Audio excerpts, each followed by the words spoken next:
Hey, it's Samantha Hartley of the Profitable Joyful Consulting Podcast. This is season 6. We're going to be talking about management consulting. And bizarrely, the first thing I'm going to talk about today is ransomware, hacking, and viruses. It is our job as consultants to see the blind spots for our clients.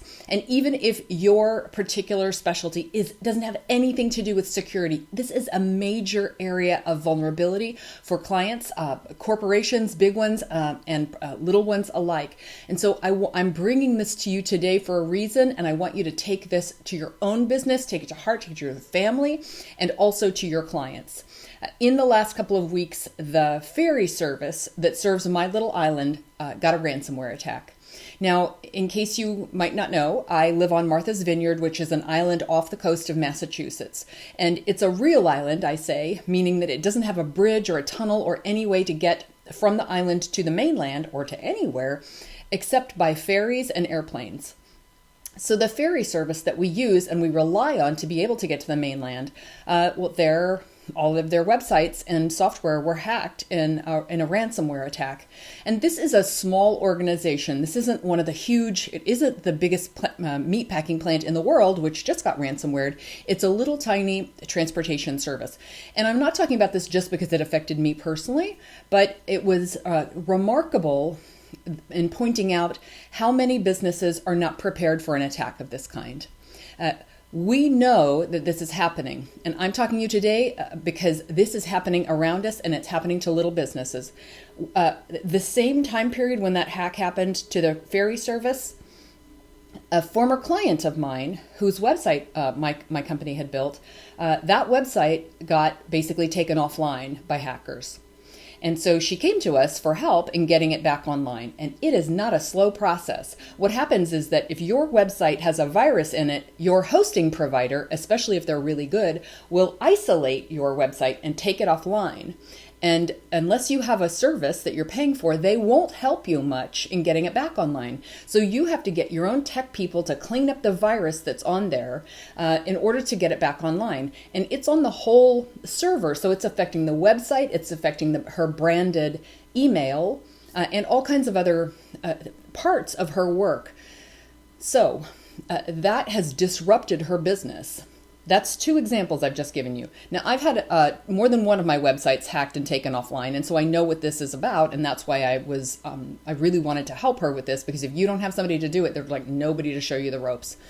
It's expensive to have it restored. It's lots of hours of it, and as I said, for the hosting service, basically you have a contaminated thing, which is in and amongst their other paying clients, and they have to get you out of there. So they're really interested in quarantining you and not so much in helping. Again, during that same time period, I had a client whose phone was hacked. He could look at the phone and see the activity of the hackers and that they went to his bank and they were draining his bank account. They were transferring money out of his bank account. That ended up being about $24,000. And they brought in the FBI to help and the state and local and all the blah, blah, blah. And in the end, nobody seemed to be dealing with that in a way that made him feel like they were on top of the situation. So whether it's your phone, your computer, your website, or whatever it is, it's basically the wild, wild west out there. You know, there was a time when we didn't lock our cars in our houses, and then everybody would get robbed. And then suddenly, remember, everybody would get like an alarm on their house or an alarm on their car, or they would move to a safe place. Well, there isn't really a safe place right now in terms of technology. So we have to take security measures. I wish I didn't have to talk about this, but here's the deal, is if you're putting your head in the sand around this, or your clients are, then they're just sitting ducks. And I'm not willing for that to happen to you or to my clients or to your clients. I really want us to just take the simple actions that we need to take so we don't have to hear these stories anymore. So I have some things that I wanted to share with you. Remember, your clients will have blind spots about this. And when you come to them, you can bring this up. For a lot of us, our clients are the only consultant they work with. We're the only person outside of their company that they work with. If they have a whole cadre of people they work with, that's fine. But I want to make sure that we have said something to them so that businesses large and small don't end up having to deal with this. The cleanup for it is way worse than the prevention of it. So here's how we can prevent this. The first thing that we need to do is to back up everything. So if you have currently a way that you're backing up your computer to the cloud, or however you back it up using a service like Carbonite or something like that, make sure you're backing up your phone, your computer, and any other records that you need to have backups of. In general, it would be good if you had hard copies of certain things, so like your passport and things like that. Always have a copy of them, a carbon copy of them, located somewhere else other than the original thing in case there's a fire. A safety deposit box and all the blah, blah, blah. Those are good practices to have for hard copies of things, and definitely you want to have that for all your technical things. And do this for the people in your house, and do this for your parents, because they don't know how to do this in most cases. Maybe you have IT parents who do, but in a lot of cases they're confused. Like, why does this thing keep popping up? Or why do what is the semantic subscription say it's expired and things like that. These are, helpful things that we can do. And you're probably the most tech savvy person in your environment. So if you aren't, go find that person and get help on this. So backing up is one of the most important things that you can do. And all site files, phones, computers, everything. The second thing that I want you to do is invest in a security monitoring and cleanup service for your website. I'm using the term invest intentionally because they're expensive. And if you don't get hacked, you're going to be feeling like that money's going to nothing. But I'm telling you, having just dealt with hacking, that it's hours and hours. It can be 100 hours of combined time between my tech person, the CEO of the company, her team, and all of this. By the time we get this done, it'll be a lot of time. And if she'd simply had a service that was both backing up, monitoring for anything weird on her website, and then them to clean it up, the tech time for my tech people to clean it up is less than the annual cleanup service for the website. So I would get it on your main site for sure. And if you have a few crucial sites, for example, some landing pages or something like that, if it's a different domain name, you're probably going to need different monitoring for it. So go ahead and invest in that for all of them. It's probably going to be like $1,000. But if you think of like your homeowner's insurance or your health insurance, insurance is expensive. And it's annoying that we have to have it, but it is there to prevent whatever happens on the opposite side of that when things go wrong. So a monitoring service like Sucuri is a good thing to invest in. Don't just rely on your tech person to clean this up, because again, if it takes your tech person 20 hours to deal with this situation, I think we've been dealing with it right now for at least that many hours in my one client's case. Imagine 20 hours of your tech person's time and see if the monitoring service isn't less than that. The third thing I want you to do is to study and teach these security practices. Okay, the more you teach things, the more they kind of get solidified in your head. And so if you say, I want to have maybe 15 minutes at the beginning of our next meeting just to go over some security best practices that I think would be really important. It may not seem related to what I do in human resources, or it may not seem related to what I do in marketing or wellness, right? It could be super off topic. But this is the thing I'm seeing happen in my business and with clients, and I really want to make sure that you're addressing it.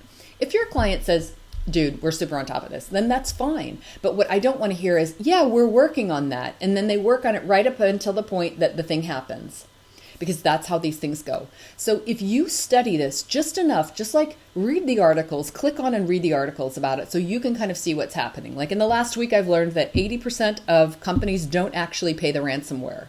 I was like, oh, that's really good to hear. 80% of the companies that do pay the ransomware or pay the ransom in the ransomware attack get attacked again. Interesting, right? So I'm just staying abreast of this information, and I'm studying, ransomware is unlikely to happen to me and my little business. You never know, but it's unlikely, but it could happen to my clients, and it most definitely will happen to the clients that my clients work with, because they work with much larger businesses. So it's a thing for us all to stay on top of and just to study, okay? Let's just be aware of it. I want you to print some things out. A few laptop computers ago, I did a backup of all my floppy disks. Remember those? I threw those all out and everything was backed up in one place on my computer. And then that hard drive died. And so I don't have pictures from the beginning of my relationship with my husband. I don't have pictures of my dog as a puppy. And now she's no longer with us, and I'd love to see those pictures. So certain things are gone and not recoverable ever. If I had a few of my favorite photographs printed out, that I wouldn't feel so bad about the loss of hundreds of them, because I would have a few that were important to me. So from time to time, print out some special photographs. And I would say it might be good to print out a few key documents. Or if they're all good digital things, you can just back them up in more than one place. I have Dropbox and I have Google Drive as well as iCloud. So I have multiple systems so that if one thing gets hacked or craps out, I will have a backup plan for those things.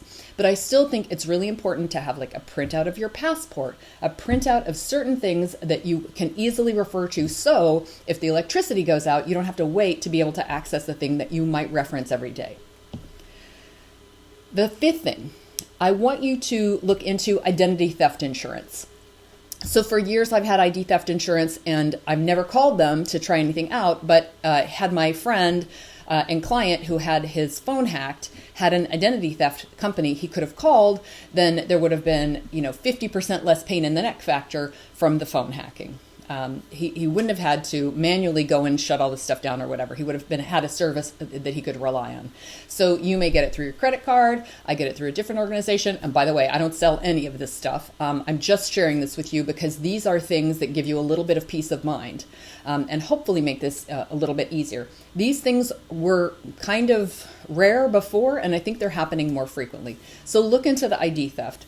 The last thing I want to share is do not procrastinate this. My brother is in insurance, and every time someone famous dies, almost every single time, he will tell the story of how their estate went to probate, because most of them don't have wills.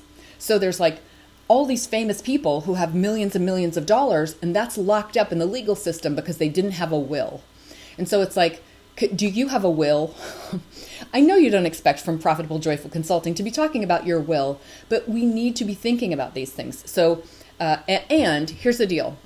There's going to be somebody who needs this, and they're going to be getting around to doing it for a really long time before they finally do. My concern is that you get hacked before you prepare for the hacking. You get a virus on your computer and lose things before you get the antivirus stuff dealt with. Or, heaven forbid, somebody dies before the wills get worked out. In our family, we had an experience of somebody who died just like right before the final stuff on the will was done. And everything just took a little bit longer and cost a little bit more. And I know that she wouldn't have wanted that.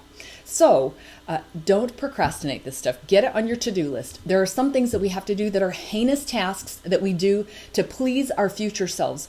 Do this as a gift for your future self. Do this as a gift for your clients. Be the person that they can come to and ask about. You don't have to be the expert on this. I would enlist someone else who is even more of an expert, but I want you to be the person who will have the conversation with them about this, even if it's 5 minutes to find out they've got it all taken care of. All right? We're going to be talking about all kinds of management consulting topics this season, and to me, there is nothing more important than making sure that your business is safe and secure. Okay? So with that, I wish you also a profitable and joyful consulting business. Thanks for watching. Please like this video, subscribe to the channel, and click the bell to get video updates. Thanks.